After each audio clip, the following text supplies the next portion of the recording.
Welcome to S9 TV. ముందుగా headlines చూద్దాం.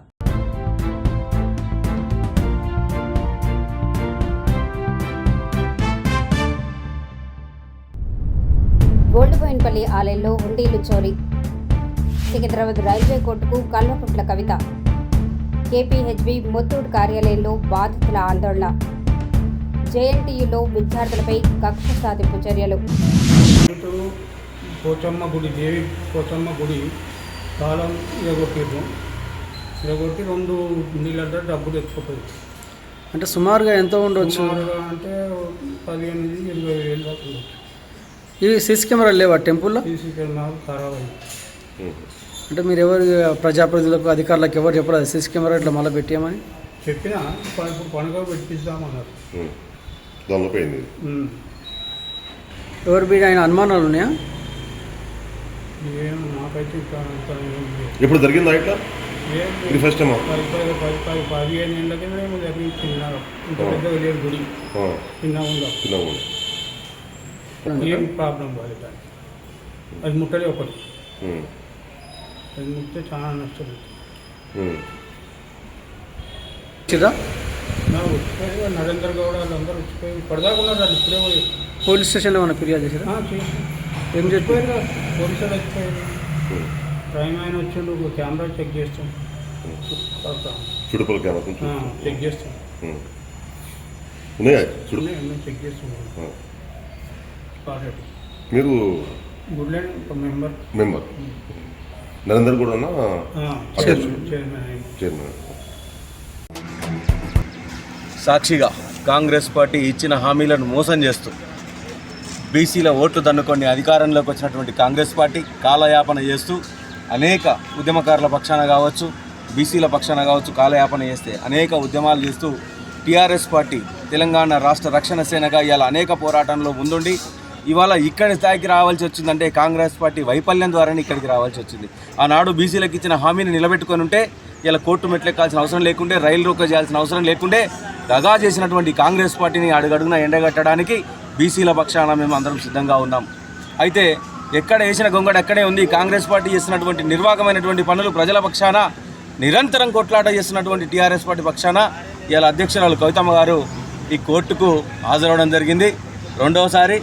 అయితే ఈ రాష్ట్రంలో అనేక దగాపడుతున్న బీసీలను అడుగడుగున అనగదొక్కుతూ ఉంటే ఇలా మా మీడియా మిత్రులు కావచ్చు, పత్రికా మిత్రులు కావచ్చు, అనేక రంగాల్లో ఉన్నటువంటి వారికి కూడా ఇస్తానన్న హామీలు ఇవ్వకుండా మోసపూరితమైన హామీలతో ప్రజలను బొందబెడతా ఉంటే వారిని కూడా రానున్న రోజుల్లో దింపుగలం కాడ దించాల్సిన సందర్భం ఏర్పడుతుంది.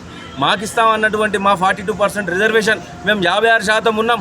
మీరు చెప్పారు జనగణన ఏర్పాటు చేసారు, కులగణన కేంద్రం కూడా ఈరోజు SR ఏర్పాటు చేస్తూ ఉంది.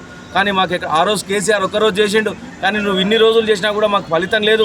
సర్పంచ్లలో మాకు ఇస్తా అన్న వాటా ఇవ్వలేదు, మమ్మల్ని ఆడ మోసం చేసినావు.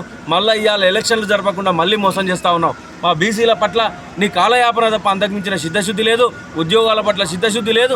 ఎక్కడ కూడా నీ రాజకీయ పార్టీకి నీకు సిద్ధశుద్ధి లేదు. నీకు ఎడ్యుకేషన్ మినిస్టర్ ఉన్నావు, ఫీజు రియంబర్స్మెంట్ మీద తక్షణం డిమాండ్ చేస్తే అనేక దఫాలుగా నువ్వు కాలయాపన చేస్తానంటా ఉన్నావు, కానీ ఎక్కడ కూడా క్రమశిక్షణ నీకు లేదు. నువ్వు విద్యా మినిస్టర్ అయినావు, నువ్వు పనికిరావు ఆ శాఖకు. తక్షణమే రాజీనామా చేయి. ముఖ్యమంత్రి గారు బీసీల ద్రోహిగా నువ్వు రాష్ట్రంలో మొదటి స్థానంలో నిలిచిపోతామని చెప్పి సందర్భంగా డిమాండ్ చేస్తూ ఉన్నాం. వచ్చినటువంటి వారందరికీ కూడా రానున్న రోజుల్లో అనేక బీసీ ఉద్యమాలు, బీసీ పోరాటాలు చేయడానికి మేము సిద్ధంగా ఉన్నామని తెలియజేస్తూ జై తెలంగాణ, జై బీసీ. నా పేరు అంజనాదేవి అండి. మేము ముత్తూట్లో గత 2024 నుంచి గోల్డ్ ఇక్కడ రెన్యువల్ పెడుతున్నాము. అట్లా రెన్యువల్ చేసుకుంటూ వస్తూ ఉన్నాము. ఇప్పుడు తర్వాత తీరా మొన్న గోల్డ్ చూసుకోవడానికి వస్తే గోల్డ్ మాది మిస్ అయిపోయింది. మళ్ళీ తర్వాత ఇక్కడ మళ్ళీ గోల్డ్ రిలీజ్ చేసుకుందామని వచ్చేటప్పటికి ఈ స్కామ్ అంతా జరిగిపోయింది. తీరా చూస్తే మా గోల్డ్ మిస్ప్లేస్ అయిపోయింది. వీళ్ళని అడిగితే వీళ్ళు ముత్తూట్ వాళ్ళు రెస్పాన్స్ లేదు, ఇటు పోలీసు వాళ్ళు రెస్పాన్స్ లేదు.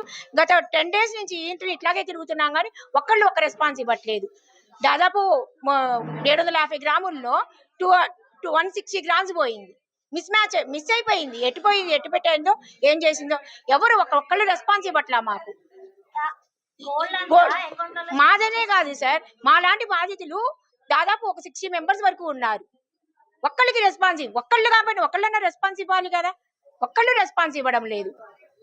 ముత్తూట్ వాళ్ళు రెస్పాన్స్ ఇవ్వడం లేదు, అటు పోలీసు వాళ్ళు ఏమి చెప్పట్లేదు. ఆమెను ఎప్పుడు తీసుకొస్తారు? వీళ్ళు ఏం చెప్తున్నారు గత వారం 10 days నుంచి, లాస్ట్ మొన్న మండే నుంచి తీసుకొస్తాము, ఎవరితో ఎంక్వైరీ చేస్తామన్నారు. లేదు, ఎంక్వైరీ లేదు. ఏం చేస్తున్నారు సార్ అంటే లోపల ఆడిటింగ్ జరుగుతుంది అంటారు. ఈయనతో ఎన్ని రోజులు కాపలా కాయాలి సార్? మేము ఇక్కడ ముత్తూట్ ముందు మేము ముత్తూట్ నమ్మే వచ్చాం కదా. వాళ్ళు బాధ్యత గోల్డ్కి బాధ్యత తీసుకోవాలి కదా. మా ఫ్యామిలీలు ఈ రోజు రోడ్డు మీద నుంచి ఉన్నాయి. ఎవరిని నమ్మి? మేమేం ముత్తూట్ మేనేజర్ మేము అపాయింట్ చేసుకోవాలా? ముత్తూట్ మేనేజర్ని ముత్తూట్ వాళ్ళు అపాయింట్ చేసుకున్నారు. మేము ముత్తూట్ని నమ్మి వచ్చినాం. ఎవరో ఒకళ్ళ మేనేజర్ని నమ్మో లేకపోతే అక్కడ వాళ్ళని నమ్మో మేము రాలేదు. ముత్తూట్ని నమ్మే వచ్చాం. ముత్తూట్ మాకు న్యాయం చేయాలంతే. మా గోల్డ్కి మాకు ఏదైనా సమాధానం చెప్పాలి. అది ఈ రోజు ఈ యొక్క hostel room changing allotment letter ఇచ్చారు. ఇందులో ఏంటంటే 1 నుంచి 20 పేర్లు ఏమున్నాయంటే ఎవరైతే ఏ విద్యార్థులు అయితే అధికారుల దగ్గర నుంచి వెళ్ళి ప్రశ్నించారో వాళ్ళ పేర్లే ముందు ఇచ్చారు. దాని తర్వాత వేరే పేర్లు ఇచ్చారు. అంటే వీళ్ళ డైరెక్ట్ మొత్తం ఫోర్స్ మొత్తం మా మీదే చూస్తారు, మొత్తం ఫోకస్ మా మీద చూస్తారు. ఎందుకంటే ఎలాంటి విద్యార్థి ప్రశ్నలు అడగలేకపోతున్నారు. వీళ్ళు కింద ఉంటే యాక్చువల్గా మాకు కింద ఉండే రూమ్ లో పైకి పంపిస్తారు. ఎందుకంటే మేము ఈ ప్రాబ్లమ్ ని బాగా ఫోకస్ చేస్తున్నాం కాబట్టి వీళ్ళని పైకి పంపిస్తే ఎలాంటి ప్రాబ్లం అయినా వీళ్ళు అట్టించుకోరు, వీళ్ళు వదిలేస్తారు అని అనుకుంటున్నారు. కానీ అది లేదు. మేము మా ప్రాబ్లం చెప్పడానికి అడ్డమైన వాళ్ళంతా వచ్చి రిప్రజెంటేషన్ ఇస్తే పైకి పంపిస్తున్నారు. మేము జేఎన్టీయూలో ఉండే స్టూడెంట్స్ మా ప్రాబ్లం జెన్యూన్ పెట్టాలంటే ఈ అడ్మిన్ బిల్డింగ్ తలుపులకైతే తాళాలు వేస్తున్నారు. మాకు సమాధానం కావాలి. వీసీ నుంచి సమాధానం కావాలి. ఏమని అంటే మేము మనల్ని ఎందుకు చేంజ్ చేస్తున్నారు, రూమ్లు ఎందుకు చేంజ్ చేస్తున్నారు? మీరు ఆన్ పేపర్ పాలసీ పాటిస్తున్నారా? ఆన్ పేపర్ పాలసీ లేదు. ఆన్ పేపర్ పాలసీ పాటిస్తున్నారంటే చాలా మంది ట్రాన్స్ఫర్లు అయినాయి. ఎంతో మంది ప్రొఫెసర్లు ఉన్నారు, వాళ్ళు హైకోర్టు తీసుకొని స్టే తీసుకుంటారు. అలా అంటే మాకు కూడా ఆన్ పేపర్ పాలసీ వర్తించలేకపోతే మేము కూడా హైకోర్టుకు పోయి స్టే తీసుకుంటాం. మేము యాక్చువల్ మా ప్రశ్నలు ఏంటంటే మేము ఎందుకు పైకోవాలి? మీ hostel policy first come first serve అంటున్నారు. మేము ముందు నుంచే ఈ హాస్టల్ కింద గదుల్లో ఉంటున్నాం. మేము ఎందుకు పైకోవాలి? ఎందుకు 50 year వాళ్ళకి కంఫర్ట్ తీసుకొని 50 year వాళ్ళకి కింద రూమ్లు ఎందుకు ఇస్తున్నారు? ఎందుకు? వాళ్ళకి మెస్ దగ్గర ఉంటుందనా? అంటే మేము మెస్ దూరం ఉండాలా? మేము ర్యాగింగ్ చేస్తుర్రా? 50 year వాళ్ళకి మేము ఒకటే మంచు కాదు, మేము మంచులమే కదా. మేము పైకి వెళ్ళి కిందకి ఎందుకు రావాలి? మీకు రూములు ఖాళీ ఉంటే ఖాళీ ఉన్న రూమ్లు అలాట్ చేయండి. ఉన్న రూములు ఖాళీ చెప్పండి. ఉన్న రూములు ఖాళీ చెప్పి ఎలా కొడతారా అంటారు. అలాట్మెంట్ అన్నారు దీన్ని.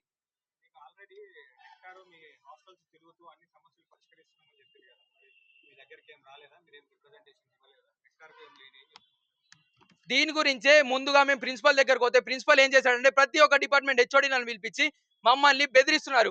మీకు ఇదేంది, మీ బ్యాక్లాగ్ ఏంది, బయటకు రా చూసుకుందాం, నీకు ఎన్ని బ్యాక్లాగ్లు ఉన్నాయి, నువ్వు నా డిపార్ట్మెంట్ లో ఉంటావు, నేనే నీ హెచ్ఓడి, నీ సంగతి ఎట్లా చూస్తాను, నువ్వు నా మెంటర్ కిందకి వస్తావు, నీ సంగతి ఏందో చూస్తా. నాది బీబీఏ. నా బీబీఏ ఉంటే నా బీబీఏ గురించి నేను ఏం అడిగినా, మా హాస్టల్ కావాలి సార్, మేము ₹1,00,000 కడుతున్నాం ఫీజు, ₹1,00,000 ఫీజు, అందుకు మాకు హాస్టల్ ఎందుకు ఇస్తలేరు అంటే మీకు హాస్టల్ అడ్మిషన్ ఇచ్చుడే ఎక్కువ, మీరు సెల్ఫ్ ఫైనాన్స్ కోడర్, అసలు మీరు ర్యాంకర్లే కాదు, మీకు ఎందుకు ఇవ్వాలి, సెల్ఫ్ ఫైనాన్స్ కోర్లలో మేము పట్టించుకోము, మీరు మా రిక్వెస్ట్ తో బతుకుతున్నారు హాస్టల్లా, అలా ఇలా అని మాట్లాడుతున్నారు. మేము ఎవరి దగ్గరకు పోయి సమాధానం చెప్పాలి? వీళ్ళ దగ్గరకు పోయి సమాధానం చెప్తానేమో బెదిరిస్తున్నారు. ఒకసారి ఏమో రెక్టర్ దగ్గరకు పోతే మీరు ఎవరో చెంచాగిరి చేస్తున్నారు, వాళ్ళ కింద మీరు ఫాలో అవుతున్నారు, బయటకు రా చూసుకుందాం, మీరు 20 మంది వచ్చారు, మేము 200 మంది వస్తున్నాం. మేము కొట్లాడడానికి రాలే, మేము మా ప్రాబ్లం జెన్యూన్ గా సాల్వ్ చేయడానికి వచ్చాం. ఇవి చెప్పకుండా మీరు ఏదేదో టాపిక్ డైవర్ట్ చేసి మీరు ఉన్న ప్రాబ్లం ని మొత్తం డైవర్ట్ చేసుకుంటా మెయిన్ ప్రాబ్లం ని ఫోకస్ చేస్తలేరు. అది మా డిమాండ్. ఇంతటితో వార్తలు సమాప్తం. మరిన్ని అప్డేట్స్ కోసం చూస్తూనే ఉండండి S9 TV న్యూస్.